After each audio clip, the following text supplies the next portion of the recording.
Hey everybody, it's Hari Swaminathan. Friday, happy Friday, May 16th, around 5:30 a.m. I wanted to look at the SPX and the Russell. Now, if you no, let's go take a look at this. This is the SPX chart.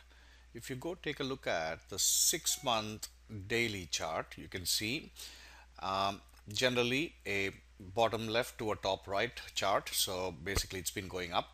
In Feb, we had somewhat of a correction, small correction, 1850 to 1737, not quite 10%, but close to that.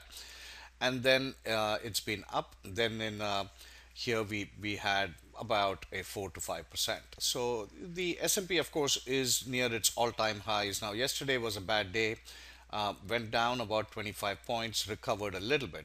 So this is the tail of the S&P, and then if you look at the Russell, it's a completely opposite picture. So Russell has hit a high of 1212. This is all-time highs, and then since then it's had a correction of 10%. So generally, anytime things correct 10%, it's called a correction, and if they correct 20%, it's called a bear market. So here we are. Russell is definitely in correction mode. However, the S&P is not. The S&P is near all-time highs. The other one to look at would be the Nasdaq. So the Nasdaq is not quite in correction mode. However, it's still down about 5%, I would say, from 37.38 went down to 34. So this was almost 10%, but at least it's recovering a little bit. It's currently down about 5%. So these are the big market divergences that are going on. And then if you look at the Dow is also at an all-time high. So this is the Dow futures. But if you look at the Dow is also at an all-time high, 16,700, which it hit about a couple of days ago.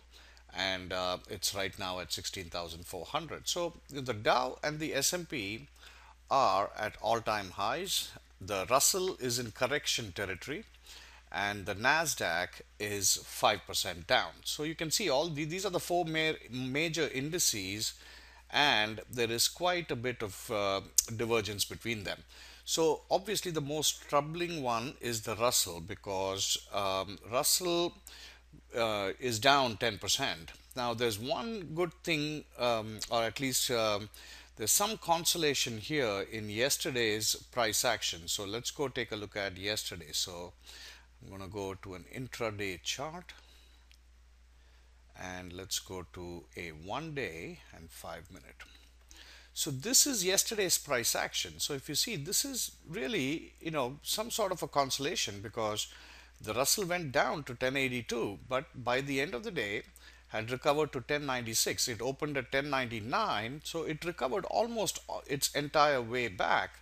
Whereas if you look at the SPX, on a 1 day basis, it started at 1888 and ended at 1870. So the S&P was really down. But yesterday, in such a down market, the Russell actually made its way back all the way. So that's something positive, because the Russell has been underperforming all the other indices so far. So let's see what today's action brings. Yesterday's action on the Russell definitely looks a little promising, at least because at the end of the day, these four indices, they cannot be in divergence for long. Again, so this is another. Yesterday we discussed bonds and interest rates. Today we're looking just at the indices, and you can see that we have a major divergence in all four indices. So if you look at a 6-month daily chart, this is the Russell, this is the S&P, this is the Nasdaq, 5% down, and then the Dow, which is all-time high. So again, something has to give over here. Either the S&P and the Dow will have to basically come down and catch up with the Russell and the Nasdaq, or the Nasdaq and the Russell will have to go up. So my sense is, at this point, markets look a little overbought. So again, one more. Yesterday we looked at bonds. Here we're looking just at the indices, and again tells you that something is amiss, and these indices need to catch up with one another at some point. So again, one more indicator that you should be cautionary.